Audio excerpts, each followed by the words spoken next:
शमूएल 17 उसकी 1 से 11 आयत को मैं पढ़ूंगा।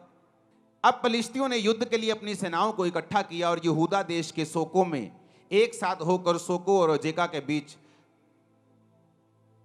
अपेस दमीम में डेरे डाले, और शाऊल और इजरायली पुरुषों ने भी इकट्ठे होकर एला नामक तराई में डेरे डाले और युद्ध के लिए पलिश्तियों के विरुद्ध पांति बांधी, यानी लाइन लगाई। पलिश्ती तो एक और पहाड़ पर और इजरायली दूसरी ओर पहाड़ पर खड़े रहे और दोनों के बीच एक तराई थी।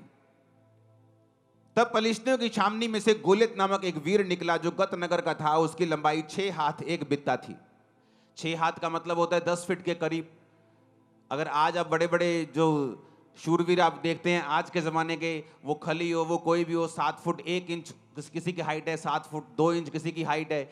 लेकिन आप इमेजिन कर सकते हो ये बंदा 10 फीट का था और उसके सिर पर पीतल का टोप था। एक पत्थर का झिलम वो पहने हुए था जिसका तौल 5000 शकेल पीतल का था। उसकी टांगों पर पीतल के कवच थे, उसके कंधों के बीच बर्शी थी। भाले की छड़ उसकी जुलाही के डोंगे के समान थी। उसका फल 600 शकेल लोहे का था, यानी कम से कम जो उसके हाथ में भाले का जो हिस्सा था वो 57 किलो का था। आज अगर आप में से 90% लोगों को बोलो कि 57 किलो उठा के सिर्फ एक बार ऐसे कर दो तो नहीं कर पाएंगे। लेकिन उसने कहा कि वो उसके साथ वो लड़ता था और एक ढाल लिए हुए एक जन उसके आगे चलता था। वह खड़ा होकर इजरायली पांतियों को ललकार के बोला, तुमने यहां आकर लड़ाई के लिए क्यों पांति बांधी है? क्या मैं पलिश्ती नहीं हूं और तुम शाऊल के अधीन नहीं हो? अपने में से एक पुरुष चुनो कि वह मेरे पास उतर आए। यदि वह मुझसे लड़कर मुझे मारे तब तो हम तुम्हारे अधीन हो जाएंगे। यदि मैं उस पर प्रबल होकर मारूं तो तुम्हें हमारे अधीन होकर हमारी सेवा करनी पड़ेगी। वह पलिश्ती बोला, मैं आज के दिन इजरायली पांतियों को ललकारता हूं कि किसी पुरुष को मेरे पास भेजो कि हम एक दूसरे से लड़ें। और उस पलिश्ती की इन बातों को सुनकर शाऊल और उसकी समस्त इजरायलियों का मन कच्चा हो गया और वो अत्यंत डर गए। अब यहां पर 2 सीन हैं। पहला कि शाऊल डरा क्यों? कौन था शाऊल? वचन यह कहता है कि शाऊल इजरायलियों का राजा था। और किसने खड़ा किया था? क्या वो वोट्स लेकर खड़ा हुआ था? क्या लोगों की सहमति से खड़ा हुआ था? या उसे परमेश्वर ने अभिषेक किया था? आप मुझे बताइए वो किस तरह खड़ा हुआ था? परमेश्वर ने उसे क्या किया था और किसके द्वारा किया था? शमूएल नबी के द्वारा परमेश्वर ने उसका अभिषेक किया। और वचन कहता है कि जब वो परमेश्वर के साथ जुड़ा रहा, जब तक उसने बड़े बड़े राजाओं को मारा और उसने बड़े बड़े राजाओं को जमीन पर ला दिया, क्योंकि परमेश्वर का अभिषेक जो था उस पर था और परमेश्वर का आत्मा उसके साथ था। ऐसी एक भी लड़ाई नहीं थी जिसे शाऊल हारा हो, और शाऊल एक भी लड़ाई में शर्मिंदा नहीं हुआ था। लेकिन अब यह क्या हो गया कि एक वीर आके निकलता है और बाइबल कहती है कि इजरायली सारे लोग कांपने लगते हैं और शाऊल राजा भी कांपने लगता है। ऐसा क्या हुआ कि यह कांपने लगा? क्योंकि वचन कहता है कि परमेश्वर के वचन पर चलते चलते शाऊल परमेश्वर के वचन से हटा। उसने परमेश्वर की आज्ञाओं को मानना छोड़ दिया, अधूरी अधूरी आज्ञाओं को मानने लगा, अपने फायदे की आज्ञाओं को मानने लगा, परमेश्वर के साथ अपने संबंधों को तोड़ दिया। और इसीलिए बात गोलियत की नहीं थी। बात यह नहीं थी कि एक 10 फुट का बंदा 50-60 किलो की जुलाहे की डोंगी भाला बर्छा लेके उसके सामने खड़ा है और बड़ा लंबा और चौड़ा है और सैकड़ों किलो का है। बात यह नहीं थी। शाऊल ने पहले भी उसके जैसे बड़े लोगों को मारा था, बड़े राजाओं की उसने सिट्टी बिट्टी गुम की होगी। लेकिन अब ऐसा क्या हो गया कि अब वो उस गोले से डर रहा है। बात यह है, जब एक इंसान परमेश्वर से हट जाता है, जब एक इंसान परमेश्वर की आज्ञाओं में बना नहीं रहता है, वो पाप करता है, मूर्ति पूजा करे या वो व्यभिचारों में जाए, किसी पाप में जाए, परमेश्वर से हट जाए, प्रार्थना खत्म कर दे अपनी लाइफ की, तो वचन ये कहता है कि जो अथॉरिटी होती है, एक अथॉरिटी होती है शरीर की। आपको किसी गांव का सरपंच बना दिया, आपके पास अथॉरिटी है, आप उस अधिकार से काम कर सकते हैं। लेकिन वचन कहता है कि हमारा जो राज्य है वो तो आत्मिक है। एक अथॉरिटी होती है आत्मिक, जब एक व्यक्ति परमेश्वर के वचन पे चलता रहता है तो वो क्या नोटिस करता है कि उसकी जिंदगी में एक अजीब सी दलेरी है जो उसके अंदर रहती है। वो किसी मनुष्य से नहीं डरता, वो किसी चीज से नहीं डर लगता उसको। ये बात नहीं कि बिल्कुल डर लगता ही नहीं, वो फियरलेस है। बाइबल कहती है दाऊद भी डरता था, और वचन कहता है जब आप भजन संहिता 46 पढ़ते हैं, उसने कहा मैं नहीं डरूंगा क्योंकि यहोवा मेरे संग है। डर उसके मन में था, लेकिन वचन कहता है कि वो अंगीकार ये करता था कि मैं नहीं डरूंगा क्योंकि यहोवा मेरे संग है। अब आपको ये बात पहले समझने की जरूरत है जिस टॉपिक पे हम हैं। अब शाऊल जो था, वचन ये कहता है कि उसकी आत्मिक अथॉरिटी को वो पाप और अनाज्ञाकारिता के कारण खत्म कर चुका था। कई बार क्या होता है, आप परमेश्वर के साथ आप रिश्ते में होते हैं, आप प्रभु के साथ मेल मिलाप में होते हैं, हाँ, आप रोज प्रार्थना करते हैं, आप पाप से दूर रहते हैं, आप सब तरह से परमेश्वर को प्रसन्न करने की कोशिश करते हैं। इसका मतलब ये नहीं कि आप 100% प्रभु यीशु को जैसे चलने लग जाते हैं, लेकिन आपकी इंटेंशन यही होती हैं कि मुझे कोई ऐसा पाप नहीं जानबूझ के करना, मुझे प्रेयर में रहना है, मुझे वचन पढ़ना है, मुझे रोज़ों में रहना है। और इस तरह से जब आप परमेश्वर में चलते हैं, एक अजीब सी स्पिरिचुअल अथॉरिटी आपके साथ रहती है। जब दो व्यक्ति दोनों चर्च में आते हैं, एक आत्मिक अधिकारों के नीचे है, वो परमेश्वर में चलता है, वो प्रार्थना करता है, वो प्रभु के साथ अच्छे संबंध हैं। ये नहीं फॉरेन के लोग मैंने देखे हैं, अच्छा संडे डबल दिहाड़ी मिल रही, संडे ज्यादा डॉलर मिलते काम करने के, तो संडे काम करते, कहते वचन हम कोई बात नहीं आके ऑनलाइन सुन लेंगे। वो पैसा नहीं इकट्ठा कर रहे, वो श्राप इकट्ठा कर रहे हैं कि संडे डबल दिहाड़ी मिलती है, संडे टैक्सी का काम अच्छा चलता है, तो संडे प्रभु को छोड़ दो, कोई बात नहीं ऑनलाइन सुन लेंगे परमेश्वर क्या कहते हैं। सिर्फ ऑनलाइन सुनने से सब कुछ नहीं होगा। कई बार आप जब परमेश्वर की हुजूरी में आते हैं, आपको प्रैक्टिकली परमेश्वर वो ग्रेस देता है, अनुग्रह देता है, जिससे आप अपने जीवन की मुश्किलों से और अपने जीवन के प्रॉब्लम से और उन फाइट से बाहर आ सकें जो आपको घेरे हुए हैं। और वो ऑनलाइन रह के नहीं आती। ऑनलाइन है, कभी साल में एक मीटिंग मुझे कहीं बहुत इमरजेंसी जाना पड़ रहा है तो मैं ऑनलाइन देख रहा हूं। उन लोगों के लिए ऑनलाइन है, फौजियों के लिए ऑनलाइन है, जिनको मालूम है कि हम अपना चौकी छोड़ के कहीं जा नहीं सकते, उन लोगों के लिए है। बाइबल कहती है जब आप अधिकारों से भरे होते हैं, फर्क कहां लगता है, एक व्यक्ति जो अधिकारों से भरा हुआ है और सही तरह से प्रभु में चलता है, दूसरा भी चर्च आता है, कभी कभी प्रेयर कर लेता है, कभी कभी पाप कर लेता है, कभी कभी शराब पी लेता है, कभी कभी कुछ कर लेता है, दोनों चर्च आ रहे हैं, दोनों में कोई फर्क नहीं। वो भी हालेलुया बोलता है, वो भी आमीन बोलता है, वो भी घोषणा करता है, वो भी विश्वास करता है यीशु प्रभु है। लेकिन फर्क तब होता है जब दोनों की जिंदगियों में उनको मुसीबतों का सामना करना पड़ता है, जब दोनों की लाइफ में कोई बीमारी आती है या कोई ट्रबल आता है या कोई मुश्किल आती, जो अधिकारों से भरा हुआ होता है। और जब वो अपने अधिकारों से मालूम होता है कि नहीं मैं इस चीज के लिए नहीं बना हूं, और वो अधिकारों से उन चीजों को डांटना शुरू करता है और वो चीजें गायब होती हैं। जब दूसरा सेम अधिकारों के साथ, सेम वर्ड्स के साथ प्रार्थना करना शुरू करता है, उसे अंदर से मालूम होता है कि मेरी प्रेयर का असर जो है वो नहीं है, मेरी प्रेयर में पावर जो है वो नहीं है, और वो प्रेयर शैतान के ऊपर इफेक्ट नहीं कर रही, और वो प्रॉब्लम के ऊपर, वो बीमारी के ऊपर जाके उसको खत्म नहीं कर रही, वो सिर्फ वर्ड्स हैं जो मैं बोल रहा हूं। कितनों को मेरी बात समझ आ रही है? जीसस क्राइस्ट, बाइबल कहती है कि एक जगह यीशु मसीह ने वचन सुनाया और यीशु मसीह ने चेलों को कहा कि अब तुम ऐसा करो, तुम चले जाओ, और चेलों को भेज दिया, जबरदस्ती लिखा है बाइबल, लोगों को भेज दिया, चेलों को भेज दिया। यीशु मसीह अकेले पहाड़ पे प्रार्थना करने के लिए चले गए। जब नीचे आए तो परमेश्वर ने क्या देखा कि परमेश्वर को नाव के उस नदी के उस पार जाना था और नाव कोई नहीं थी, और बाइबल कहती परमेश्वर पानी पे चले गए चलते हुए। ये क्या था? ये एक स्पिरिचुअल एक्सरसाइज, अथॉरिटी थी जो परमेश्वर ने उसको एक्सरसाइज किया। परमेश्वर जानते थे कोई भी चीज मुझे परमेश्वर के काम करने से रोक नहीं सकती। अगर नाव नहीं है तो मैं नाव का इंतजार नहीं करूंगा, अगर मुझे जाना है प्रीच करने के लिए तो मैं पैदल चल के जाऊंगा। ये क्या था? ये अधिकार था। कैसे आया? परमेश्वर यहोवा के साथ लगातार उसको प्रेम करके, उसके साथ चल के। ये एक दिन का जादू टोना या टोटका नहीं था कि परमेश्वर ने वचन बोले होंगे कि परमेश्वर में मैं सब कुछ कर सकता हूं और वो पानी में चलना शुरू कर दिया होगा। ऐसा नहीं है। कितने इन बातों को समझ रहे हैं? वो अधिकार कैसे आपकी लाइफ के अंदर आते हैं? वो अधिकार तब आते हैं जब आप परमेश्वर के साथ चल लेते हैं। अब मैं वही बात कर रहा हूं, जब दाऊद ने इसको देखा, पहला शमूएल 17 उसकी 22 से 27 में लिखा है कि दाऊद वहां पहुंचा। कैसे पहुंचा?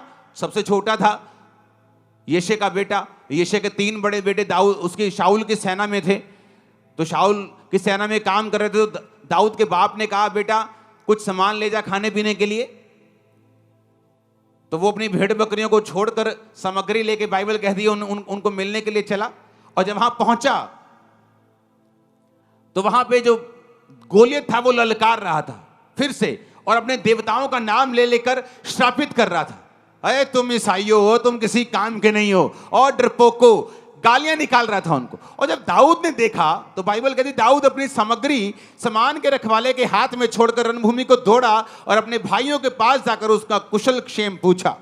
वह उनसे बातें कर ही रहा था, फलिश्तियों की पांतियों में से वो वीर यानी गोलियत फिर से चढ़ आया और पहले के समान बातें करने लगा, और दाऊद ने उन्हें सुना। उस पुरुष को देखकर सब इजरायली अत्यंत भय खाकर उसके सामने से भागे। फिर इजरायली पुरुष कहने लगे, क्या तुमने उस पुरुष को देखा है जो चढ़ा आ रहा है? निश्चय वह इजरायलियों को ललकारने को चढ़ा आता है, और जो कोई उसे मारेगा राजा उसे धन देगा, अपनी बेटी का विवाह उससे कर देगा, उसके घराने को इजराइल में कर रहित यानी स्वतंत्र मतलब कि टैक्स फ्री कर देगा। उसे कोई इनकम टैक्स नहीं देना है, कोई सेल टैक्स नहीं देना है। दाऊद कहता है ये तो बड़ी जबरदस्त बात है। दाऊद ने कहा उस फलिश्ती को मार के जो इजरायलियों की नामधराई दूर करेगा उसके लिए क्या किया जाएगा। दाऊद मेक श्योर करना चाहता था कि इतनी बड़ी ब्लेसिंग है उसको मारने की, क्या सचमुच मेरे घराने को टैक्स फ्री कर दोगे?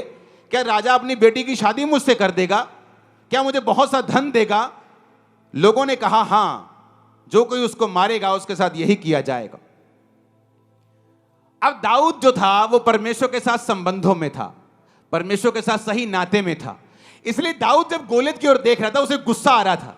कहता ये खतना रहित फलिश्ती, ये एक ऐसा इंसान जो यहोवा को नहीं मानता, यहोवा की सेना को कैसे ललकार सकता है? वो दाऊद की अणख कैसे जाग रही थी? क्योंकि वचन कहता है दाऊद का संबंध परमेश्वर के साथ था। इसलिए दाऊद के अंदर जो अधिकार था वो जाग रहा था और वो ललकार मार रहा था। पंजाबी के अंदर छाला मार रहा से अंदर कि ऐसा किमें हो सकता है कि ये बंदा परमेश्वर की सेना नू ललकारे और असी चुप करके बैठे रहिए। और शाऊल जो राजा था दाऊद से कहीं अधिक लंबा चौड़ा था, और वचन ये कहता है कि पूरे इजराइल में शाऊल के कोई भी कद के जितना नहीं था, सारे उसके कंधे तक, वो भी बड़ा लंबा चौड़ा था। लेकिन अब अधिकार काम नहीं आ रहे थे। क्यों? क्योंकि अंदर से वो करप्ट हो चुका था और परमेश्वर के साथ रिश्तों को खो चुका था। इसलिए जो स्पिरिचुअल ऑडेसिटी जिसे बोलते हैं, एक स्पिरिचुअल ताकत, दलेरी जो आदमी के अंदर होती है, जब उसकी लाइफ में शैतान अटैक करता है या बीमारी अटैक करती, उसे मालूम है परमेश्वर के साथ है, वो बोलता है ए बीमारी भाग जा यीशु के नाम। वो प्रेयर में डांटता है, मास प्रेयर में डांटता है, और उसे मालूम है इस बीमारी को झुकना पड़ेगा क्योंकि मेरा संबंध परमेश्वर के साथ है।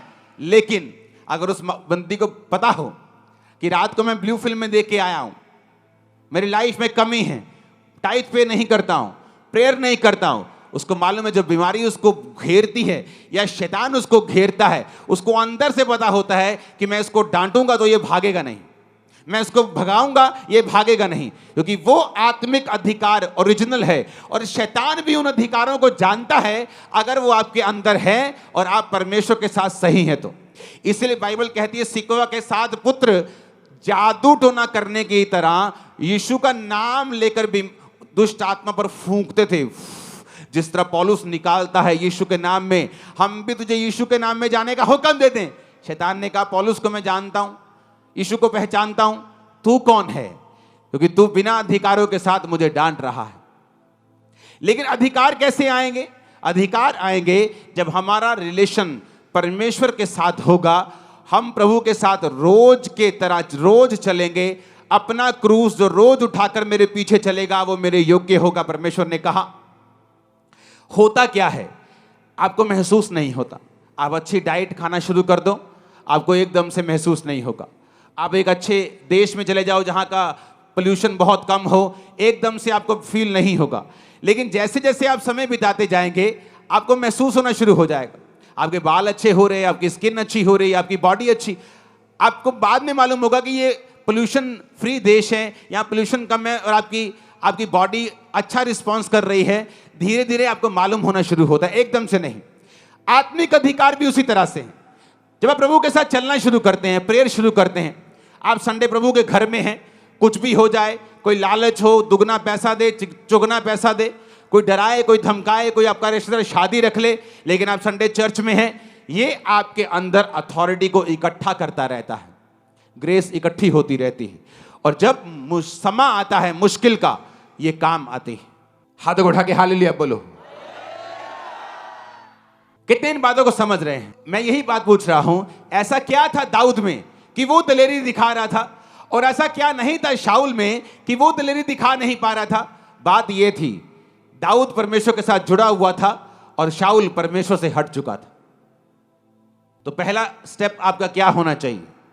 अगर आपको मालूम है कि आपकी लाइफ का गोलियत है, लोगों को मालूम है कि आपके फैमिली में ये ट्रबल है, आपकी फैमिली में मौत का आत्मा काम कर रहा है, कभी बाप मर रहा है, माँ मर रही है, माँ बीमार है, अभी चाची बीमार है, अभी ताया बीमार है, आपको मालूम है कि आपकी फैमिली में गोलियत अटैक कर रहा है, आपकी अनसर्टेन टाइम पे डेथ हो रही है, जवान लोग बीमार हो रहे हैं, जवान लोग मर रहे हैं, तो आपको ये मालूम होना चाहिए कि गोलियत आपके परिवार के सामने खड़ा है।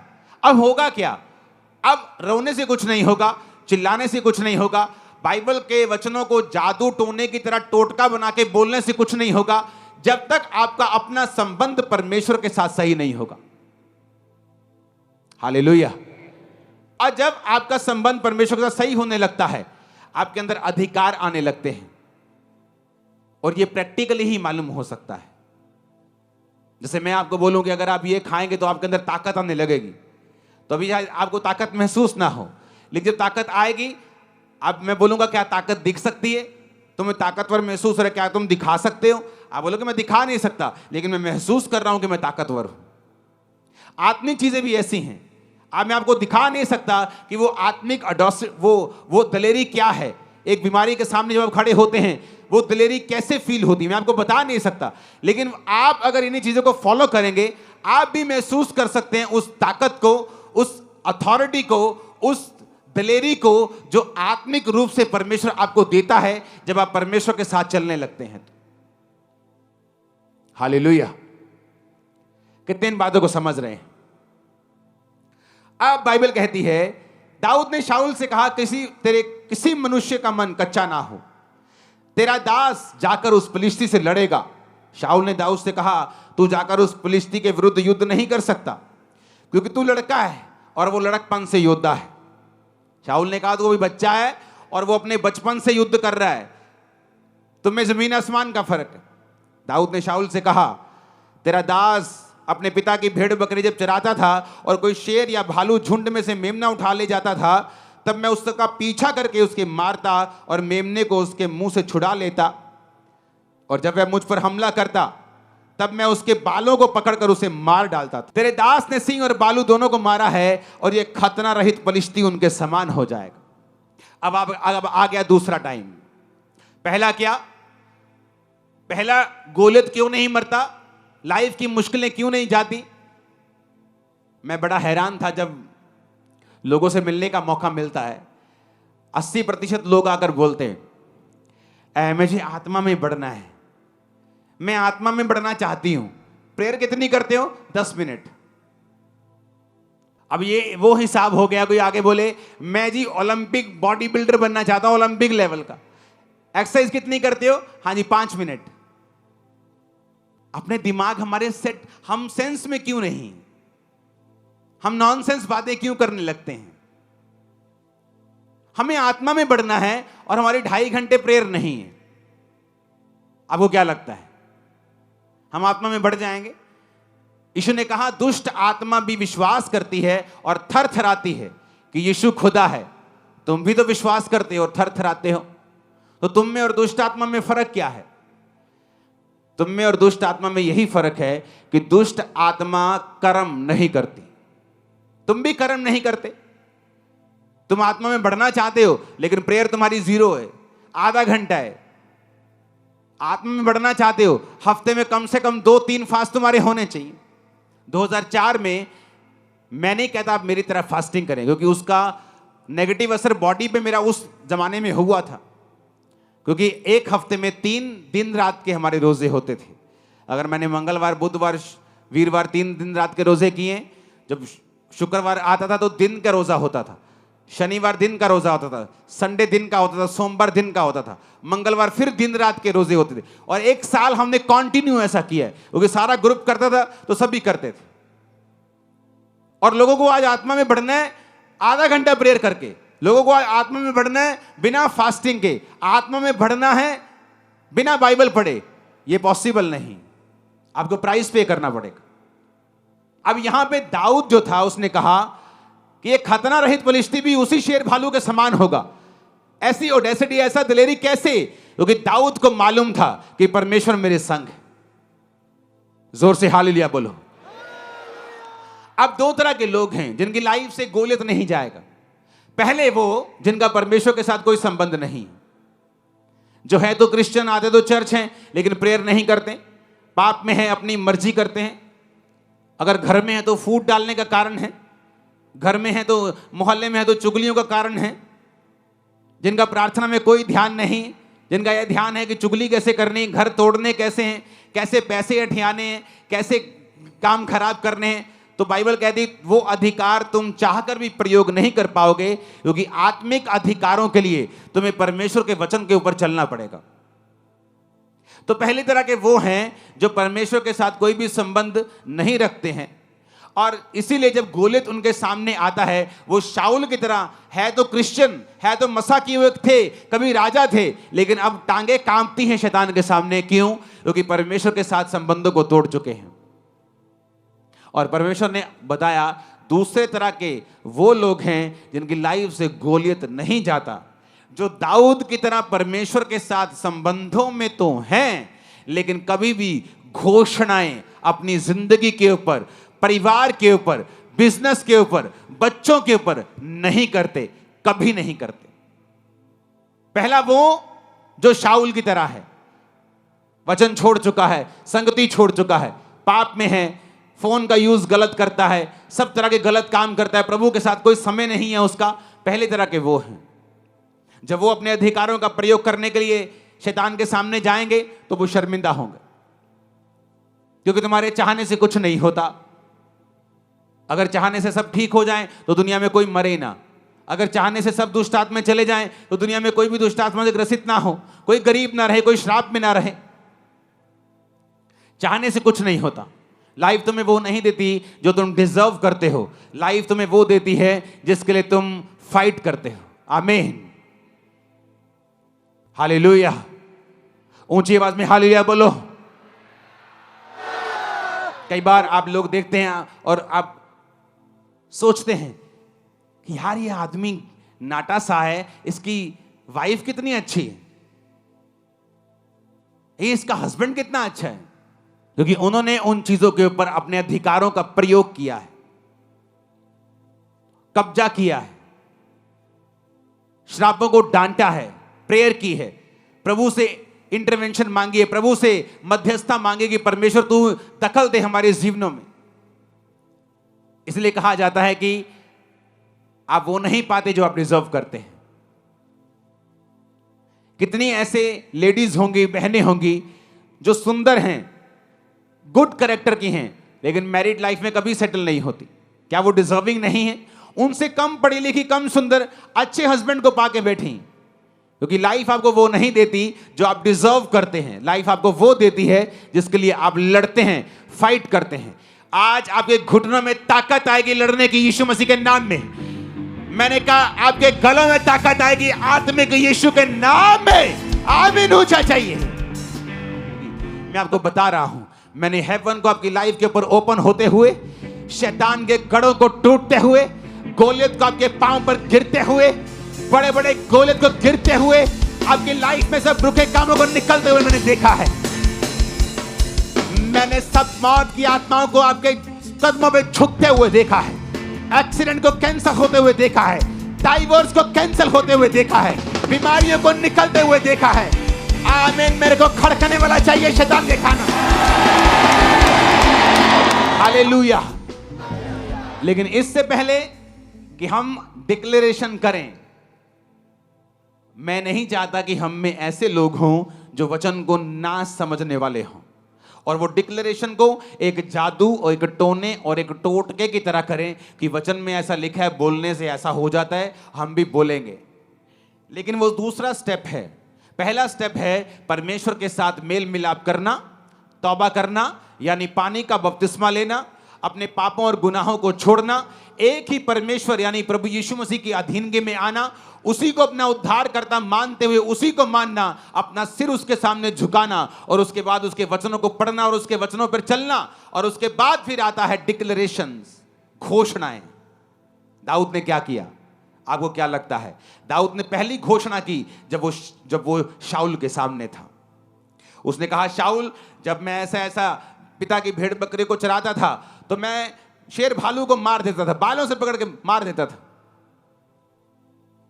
दाऊद ने कहा, वो यहोवा जिसने मुझे सिंह भालू दोनों के पंजों से बचाया है, वो फिलिस्ती के हाथ से भी बचाएगा। तो दाऊद ने पहली घोषणा की शाऊल के सामने। मैं भी ऐसी घोषणाएं मुझे याद किया करता था, कई बार लोगों के सामने, अपने परिवार के सामने, कई बार विरोधियों के सामने, कई बार अपने जो मेरे रिश्तेदार मुझे कोसते थे, त्यागते थे, मुझे तो धर्म में अपने वापिस आएगा, पछताएगा, उनके सामने मैं घोषणाओं को करता था। घोषणाओं में ताकत है। कई बार तुम्हारी चाचे की लड़की आके तुम्हें पूरी तरह से मिट्टी में मिला देती है। ए, तू ईसाई, ले तेरा कख नहीं बनना, तू एक दिन वापस आना, और तुम चुप रहती हो। ये चुप रहना नहीं है, तुम श्राप ले रही हो अपने ऊपर और अपने बंधनों को खुद स्वीकार कर रही हो। कहां चुप रहना है? जब तुम्हारा मां बाप तुम्हें डांट रहा हो, तुम्हें चुप रहना है। लेकिन जब कोई और हो और तुम्हारे विश्वास को चोट पहुंचा रहा है, तुम्हारे ऊपर गलत घोषणाएं कर रहा है, नेगेटिविटी बोल रहा है, तब तुम्हें घोषणा करनी होती है। परमेश्वर ने मुझे बताया, जो पहला स्टेप मैंने बताया ना, वो तो जस्ट एक स्टार्टिंग था। आपके लिए कौन सा स्टेप है परमेश्वर ने बताया, आपको मालूम? 10% लोगों के लिए है जो मैंने पहला स्टेप बताया, 90% लोगों के लिए जो अब बता रहा हूं। परमेश्वर ने कहा, मेरे लोग मेरे साथ अच्छे संबंधों के बावजूद भी गोलियत के नीचे रहते हैं क्योंकि वो घोषणाएं नहीं करते अपने लिए। यहां दाऊद की जिंदगी देखो, उसने एक घोषणा की शाऊल के सामने। शाऊल कहता, बेटा तू अभी छोटा है, और वो जब वो छोटा था तभी से लड़ता है। यानी अगर वो 40 साल का है, वो 26 साल का एक्सपीरियंस है। बेटा तेरी उम्र अभी 15, 20, 16 साल है, 18 साल है, तू नहीं लड़ सकता। उसने कहा, जब मैं अपने बाप के भेड़ बकरे को चराता था ना, तो कोई शेर भालू आता था तो मैं उसको केसों से पकड़ के मार देता था।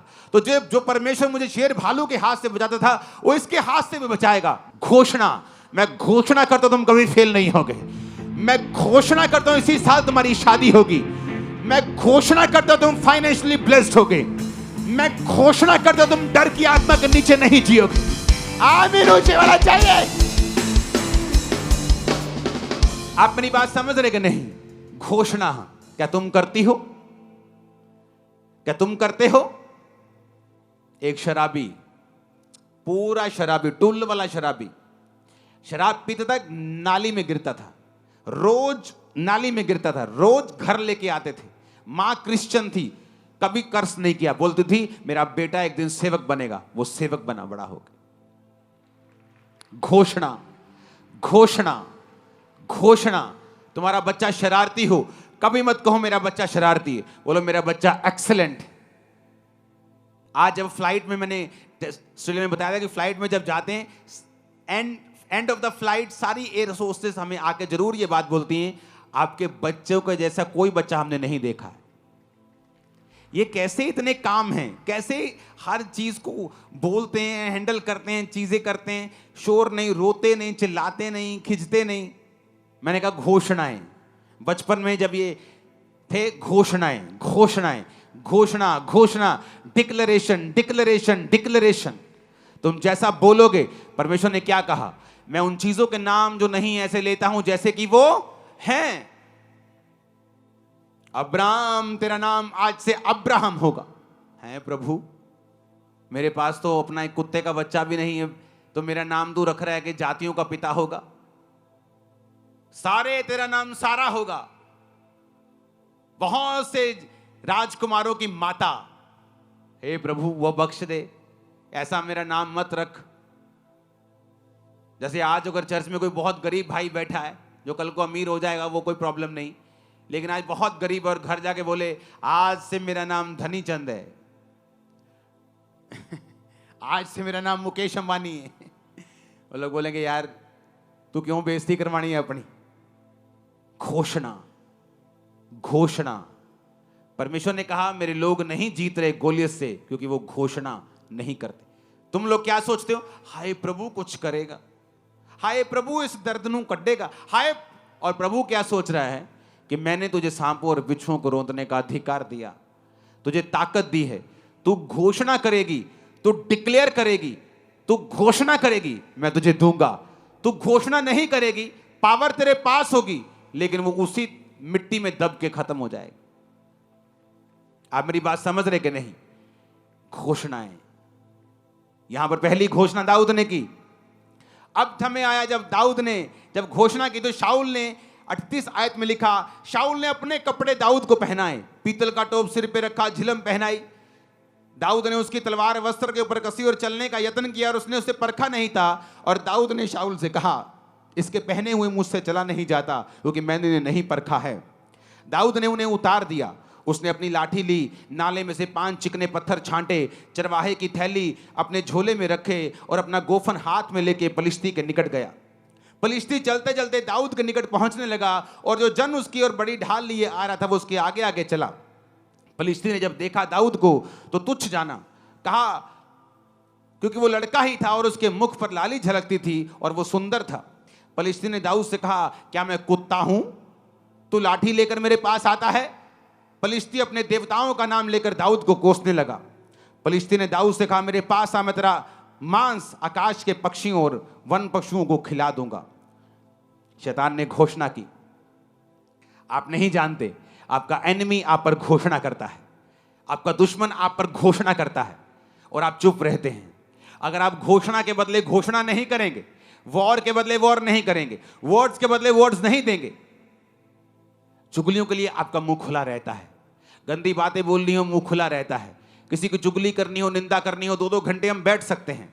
लेकिन जैसे कोई आके ये बोलता है ले तू चर्च जानी, फर्क तो नहीं पियानी, तब हमारा मुंह बंद रहता है क्योंकि वो घोषणा करने का समय था।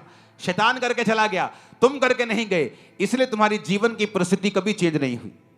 पलिश्ती ने घोषणा की कि मैं तेरा मांस खिला दूंगा पक्षियों को। दाऊद ने पलिश्ती से कहा 45 आयत में, तू तलवार और भाला और सांग लेके मेरे पास आता है, परंतु मैं सेनाओं के यहोवा से तेरे नाम से तेरे पास आता हूं जो इजरायली सेना का परमेश्वर है और उसी को तूने ललकारा है।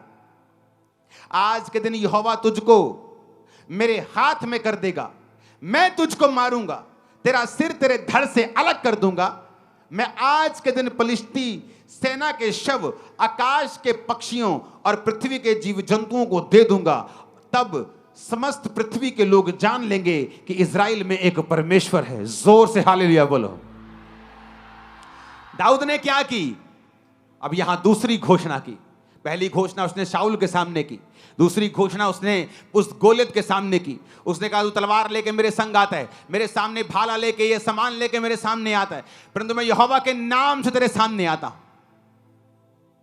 इसलिए उसने एक्सपीरियंस का यूज नहीं किया, अच्छी तलवार नहीं ली। दाऊद को जो परमेश्वर ने सिखाया था उसने उसी पे भरोसा रखा। प्रभु ने उसे सिखाया था, जो भेड़ बकरी को वो चराता था, कि किस तरह से गोफन को चलाना है। परमेश्वर ने उसे सिखाया। कई बार आप दुखी हो जाते हैं, आप बोलते हैं परमेश्वर मेरे बाकी कजन ब्रदर तो बड़ा ऐश करते हैं, मेरी बाकी सहेलियां तो बड़ा ऐश करती, शादियों में भी जाती हैं, घूमती फिरती, सब कुछ करती, मैं ऐसा क्यों नहीं कर सकता, मैं ऐसा क्यों नहीं कर सकती। दाऊद भी कह सकता था, जब उसके भाई तो सेना में ऐश करते थे, पक्का पाप में थे, इसलिए परमेश्वर ने उनको मसा नहीं किया। पक्का पाप में थे, दोबारा कंफर्म हो गया जब गोलियत के सामने उनके पांव कांपने लगे। एक व्यक्ति जो आत्मा में भरा होता है, शैतान के सामने उसके पांव नहीं कांपते, शैतान के कांपेंगे और कांपते जिस तरह आज आपके सामने शैतान के कांप रहे हैं। उनके पक्का पाप उनके सामने आ रहे थे। कोई किसी के पांव नहीं कांपते जो पवित्र आत्मा से भरा हुआ होता है। डर उस पर अटैक कर सकता है, लेकिन उसका हल यह है, वो डिक्लेयर करता है दाऊद ने घोषणाएं की हैं। अगर आप भजन संहिता में पढ़ेंगे, जब डर उस पर अटैक करता था, वो घोषणा करता था, मैं नहीं डरूंगा, यहोवा मेरे संग है, यहोवा मेरा शरण स्थान और बल है, संकट में अति सहज से मिलने वाला सहायक, इस कारण मुझे कोई भय नहीं, चाहे पृथ्वी उलट जाए।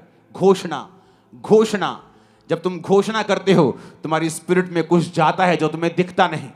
जब तुम घोषणा करते हो, विक्ट्री तुम्हारे अंदर जाती है, बीमारी तुम्हारे अंदर से निकल जाती है, हड्डियों का दर्द चला जाता है, बीमारी श्राप चले जाते, जब तुम घोषणाएं करते हो। लेकिन जब तुम इंतजार करते हो कि प्रभु कुछ करेगा, दाऊद वहां खड़ा होकर प्रभु की ओर नहीं देख रहा था कि प्रभु कुछ करेगा, कि गोलियत को हार्ट अटैक आ जाए, गोलियत अपने आप मर जाए, कुछ हो जाए, गोलियत का दिमाग चेंज हो जाए। हे प्रभु कुछ कर, हे प्रभु दया कर। उसने कहा, तेरा सिर तेरे धड़ से मैं अलग कर दूंगा, इन फलिश्ती सेनाओं के शव मैं आकाश के जंतुओं को दे दूंगा, क्योंकि तूने मुझे नहीं, तूने परमेश्वर को ललकारा है। जो आपके पीछे हैं, आपके पीछे नहीं है।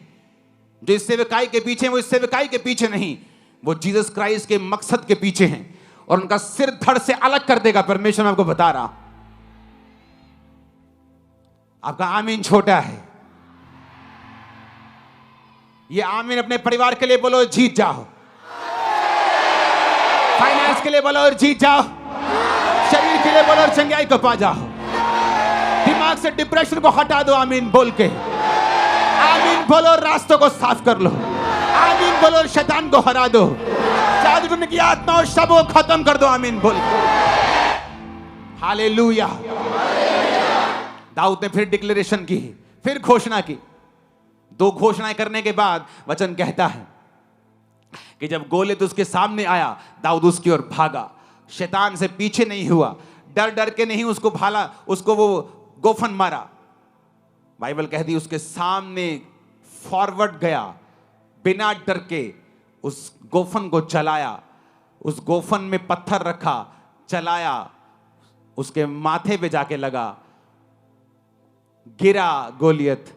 तलवार नहीं थी, गोलियत की ही तलवार पकड़ी, उसका सिर धड़ से अलग किया।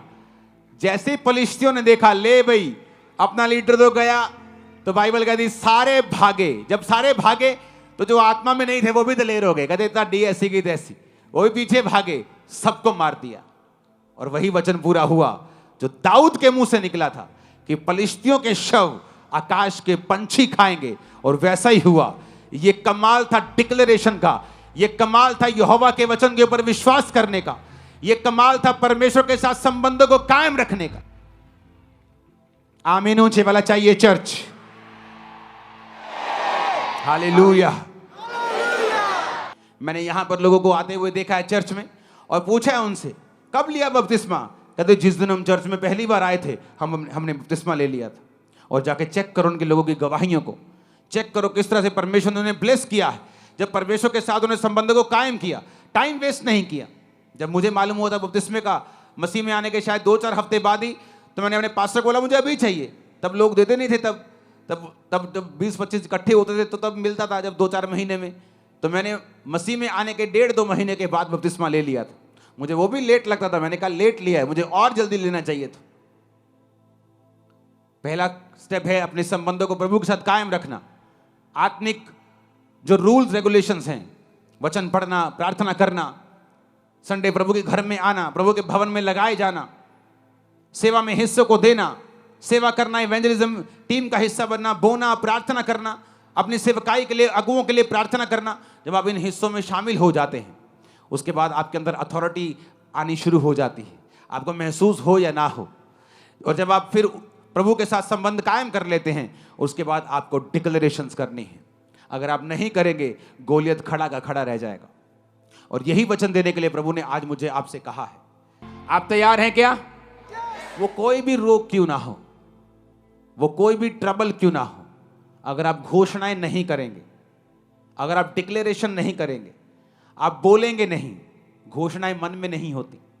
दाऊद ने मन में नहीं सोचा अच्छा तेरे को मार दूंगा, मन में सोच रहे हैं, मन में नहीं सोचा, मुंह से बोला, इतनी जोर से बोला कि गोलियत के कानों में खड़कती थी आवाज, इतनी जोर से बोला कि बाकियों को भी सुनता था, इतनी जोर से बोला कि शाऊल को भी मालूम हो गया कि हाँ कुछ तो है इसमें, क्योंकि शाऊल भी कभी आत्मिक था, तो उसे भी जो व्यक्ति आत्मिक होता है एक समय वो आत्मिक नहीं रहता, पर वो आत्मिक व्यक्तियों को फिर भी पहचानता रहता है कि हाँ इसमें वो चीज़ है जो कभी मुझ में थी। कितने मेरी बात को समझ रहे हैं? उसे मालूम था कि गोलियत जो दाऊद गोलियत के लिए कह रहा है, इसमें कुछ है, इसमें कुछ बात है। उसकी घोषणाओं में ताकत थी। आपको मुश्किल होती है, आप रोने लगते हैं, आप प्रभु की ओर हाथ उठा लेते हैं। मूसा भी ऐसे ही करने लगा।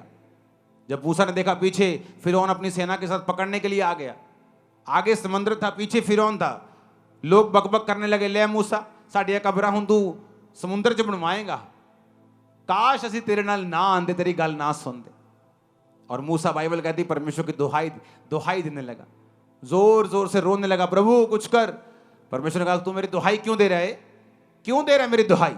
तेरे पास लाठी है, लाठी को समुद्र की ओर कर, तो वो दो भाग हो जाएगा।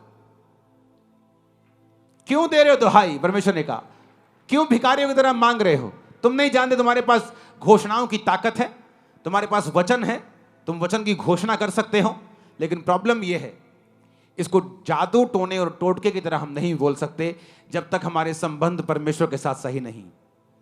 इसलिए शैतान पूरी कोशिश करता है आपके संबंध परमेश्वर के साथ पहले जैसे ना हो, किसी तरह आपको पाप में डाला जाए, किसी तरह आपको डिस्ट्रैक्ट किया जाए, ताकि वो चीज आप में रहे ही ना। जब आप में वो चीज है ही नहीं, आपका पास्टर जितनी मर्जी घोषणाएं करे जाए, आप उसको रिपीट करी जाए, शैतान को मालूम है उस पर असर नहीं होने वाला है। इसलिए जरूरी है प्रभु के साथ संबंध कायम करना, और फिर जरूरी है संबंध जब कायम हो जाए घोषणाओं को करना।